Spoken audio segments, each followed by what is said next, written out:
تو دیکھنے والے دیکھتے کیا ہے کہ بھوکے پیاسے حضور پاک اس غلام کو ان کے پاس کبھی انگور نظر آ رہے ہیں، کبھی کوئی اور میوہ نظر آ رہا ہے، تو وہاں دیکھنے والوں نے دیکھا کہ نہ انگور کا موسم ہے، نہ کہیں سے آنے کا وہ امکان ہے، ہم پہرے پر کھڑے ہوئے ہیں، یہ انگور ان کے پاس کہاں سے آئے، کہ ان کی تشنگی کا خیال کون رکھ رہا ہے؟ اللہ ہمیں سمجھا رہا ہے کہ تم جب میرے راستے پر نکلتے ہو تمہارا خیال ہم رکھتے ہیں، حضور پاک کی سنتوں پر نکلتے ہو تو اللہ تمہارا خیال رکھتا ہے، اللہ تمہارا انتظام کرتا ہے۔ برادران عزیز، وہ کہنے والا، وہ دیکھنے والا بعد میں مشرف اسلام ہوا، اس نے یہ روایت کی ہے کہ میں نے خدا کی قسم ایسے اخلاق والی شخصیت کو نہیں دیکھا، میں تعجب میں تھا کہ اس تکلیف میں، اس کراہ میں، اس اضطراب میں بھی ان کے اوپر اتنا اطمینان کیسے، اتنا سکون کیسے ہے۔ انہیں بھی جب شہید کرنے کے لیے لایا گیا، لوگوں نے ان سے پوچھا کیا محسوس کرتے ہو؟ آپ نے کہا میں مطمئن ہوں، اللہ کی ذات پر میرا بھروسہ ہے، میں اس کی ذات پر مطمئن ہوں، اور میں جانتا ہوں کہ میں جس راہ پر چلا ہوں میرے ختموں میں کامیابی آنی ہی ہے، میرا آخرت سنورنی ہی ہے۔ برادران عزیز، وہ بھی شہید کر دیے اور ان کو ایک وقت میں سور چڑھا کر نہیں مارا گیا، ایک ضرب میں ختم نہیں کیا گیا، بلکہ کئی مرتبہ ان کو تیر مارے گئے، تکلیف دی گئی، ان کے جسم کے گوشت نکل جاتا تھا، لیکن ان کی زبان پر کبھی شکوہ نہیں آتا تھا، کبھی زبان پر کوئی تکلیف کا اظہار نہیں ہوتا تھا۔ لوگ دیکھ کر پریشان ہو گئے کہ یہ کیسے لوگ ہیں، کیسی برداشت ہے، کیسا صبر ہے، یہ کیسا اطمینان ہے، کہ اطمینان ان کو ملا ہے تو حضور پاک کی نسبت سے ملا ہے، اللہ کی ذات پر بھروسے سے ملا۔ برادران عزیز، حضرت عمر فاروق کے زمانے میں ایک صحابی رسول کو گورنر بنا کر بھیجا گیا ہمس کا، اور حضرت عمر فاروق کا یہ معاملہ تھا کہ آپ بڑے غور سے ہر ایک جگہ کا جائزہ لیتے تھے، سب کے بارے میں تحقیق کرتے تھے کہ کس کا کیا کردار ہے، کون کیسے اپنے کام پر مضبوط ہے کہ نہیں ہے۔ تو ہمس کے لوگوں سے آپ نے پوچھا کہ وہ گورنر جو میں نے تمہارے پاس بھیجا ہے اس کے لیے کوئی شکایت ہے کیا؟ انہوں نے کہا کہ ہاں ان کی کچھ شکایتیں ہیں۔ پہلی شکایت یہ ہے کہ وہ دن میں باہر نکلتے ہیں، لوگوں سے ملاقات کرتے ہیں، اور رات میں کبھی دعوت میں نہیں جاتے۔ اگر ہم ان کو رات میں دعوت دیں وہ کبھی ہماری دعوت قبول ہی نہیں کرتے، پہلی شکایت۔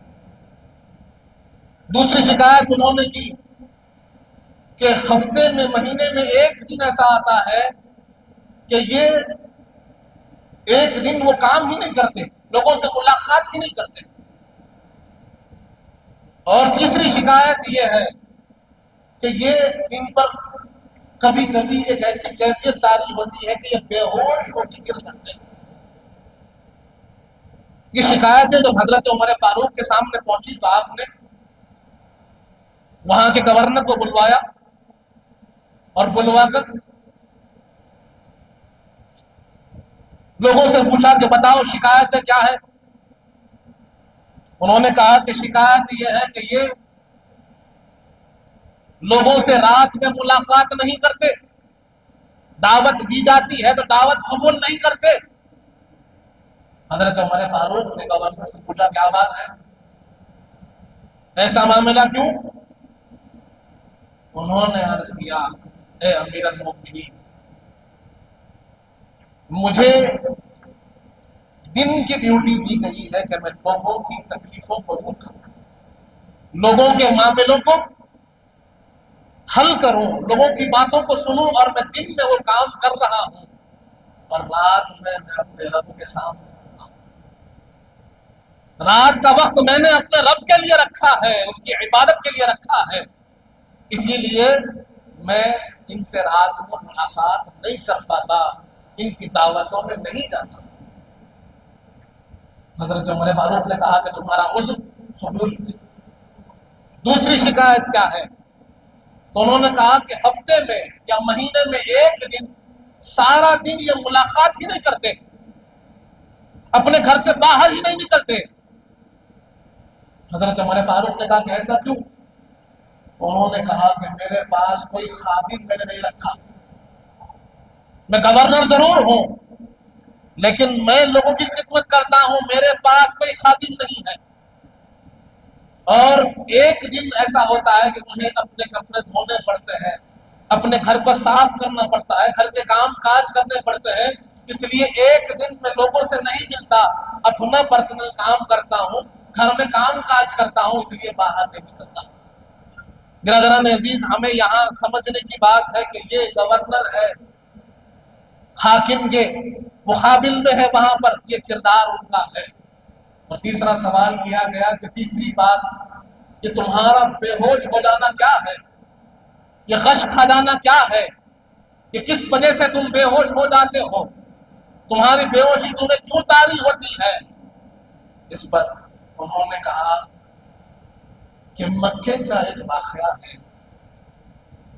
حضرت خبیب کو جب شہید کیا جا رہا تھا تو میں وہاں موجود تھا، اس منظر کو میں نے اپنی آنکھوں سے دیکھا ہے، ان کی تکلیف کو، ان کے صبر کو میں نے دیکھا ہے، ان کے گوشت کے حصوں کو نکلتا ہوا میں نے دیکھا ہے، ان کے جسم کے جھلسنے کو میں نے دیکھا ہے، ان کے جسم کے چھلنی ہونے کو میں نے دیکھا ہے، اور جب جب مجھے وہ واقعہ یاد آتا ہے بے ساختہ میں بے ہوش ہو جاتا ہوں، کیونکہ میں ان کی تکلیف کو تصور میں برداشت نہیں کر سکتا جو وہ کھڑے ہو کر وہاں برداشت کر رہے ہیں۔ جب جب وہ واقعہ مجھے یاد آتا ہے میں بے ہوش ہو جاتا ہوں، میں مجبور ہوں۔ برادران عزیز، تو یہ واقعے کی اتنی اہمیت کہ لوگوں کے دل پر یہ چھپ چکے تھے، لوگ یاد کرتے تو ان کو وہ تکلیف محسوس ہوتی تھی۔ آج ہمارا جو معاملہ ہے، ہمارا جو آج معاشرہ ہو چکا ہے، ہماری جو فکر آج ہو چکی ہے، اس کو بدلنے کی ضرورت ہے، ہمارے اندر تبدیلی آنے کی ضرورت ہے۔ اگر ہم اپنے آپ کو حضور پاک سے نہیں جوڑیں گے، اگر آج بھی ہماری غفلت کی نگاہ نہ کھلے گی، اس خواب غفلت سے نہ اٹھیں گے، آج نہ جاگیں گے، اور اگر یہ خیال ہمیں نہ ہوگا کہ ہمیں کچھ کرنا ہے، ہماری کچھ اپنی ذمہ داری ہے، اسے ہمیں نبھانا ہے، تو پھر معلوم نہیں ہمارے ساتھ کیا ہوگا۔ صحابہ اکرام رضی اللہ عنہم کی حیات بابرکت ہمارے سامنے ہے۔ یہ جو شجر آج تناور نظر آ رہا ہے، اس کی جڑوں میں بہتوں نے اپنی مشقتوں کو، محنتوں کو ڈالا ہے۔ برادران عزیز، تو آج ہماری ذمہ داری ہے کہ ان کرداروں کو زندہ کریں، ان کی اس جذبے کو، اس حمیت کو اپنے اندر پیدا کریں، دین اسلام پر مضبوطی سے گامزن رہیں، مسجدوں کو آباد کریں، عبادتیں، ریاضتیں، اس کی اہمیت کو سمجھیں۔ آج مساجد ہمیں آواز دے رہی ہے، آج ہمیں آواز دے رہی ہے، کہاں ہے نماز پڑھنے والے، کہاں ہیں، کہاں ہیں؟ برادران عزیز، یہ ہماری ذمہ داری ہے کہ ہم اللہ کے گھر کو آباد کریں، اللہ کے ذکر میں اپنا وقت گزاریں۔ ٹھیک ہے، دنیا ہے، آپ کو کمانا ہے، کمائیے، جتنی ضرورت ہے اتنا کمائیے، لیکن جس چیز کو جتنی اہمیت دینی ہے اتنی اہمیت دیجیے۔ اپنے بچوں کی تربیت ہماری ذمہ داری ہے۔ اگر ہم خود بے راہ روی کا شکار ہو چکے ہوں، ہم خود گمراہی میں چلنے والے ہو گئے ہیں، تو پھر ہماری آنے والی نسلوں کو روشنی کون دیں گے؟ راستہ کون دکھائیں گے؟ کہاں سے وہ سدھریں گے؟ کہاں سے اللہ کی طرف جائیں گے؟ ہم نے حدیث پاک سنی ہے، تم میں کا ہر ایک ذمہ دار ہے، کلکم راعٍ کلکم مسئول عن رعیتہ، تم میں کا ہر ایک ذمہ دار ہے اور تمہاری ذمہ داری کے بارے میں تم سے پوچھا جائے گا۔ کیا ہم اپنی ذمہ داری نبھا رہے ہیں؟ یہ سوال ہمیں اپنے آپ سے کرنا ہے، کسی اور سے پوچھنے کی ضرورت نہیں، اپنے آپ سے سوال کیجیے۔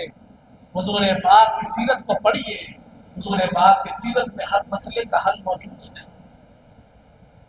ہمارے اندر ایمان کی اہمیت، اس کی کیفیت کو پیدا کرنا ضروری ہے۔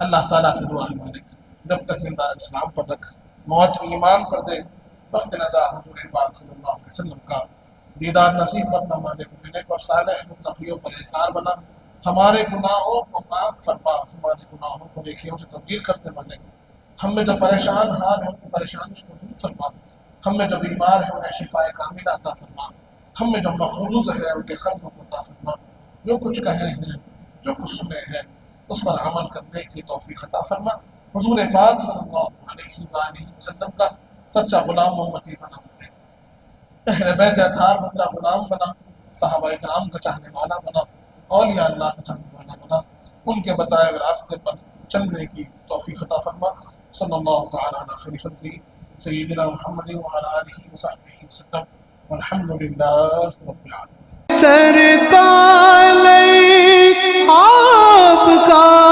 محتاج کرم ہے، نسبت کی قسم ہے، نسبت کی قسم ہے۔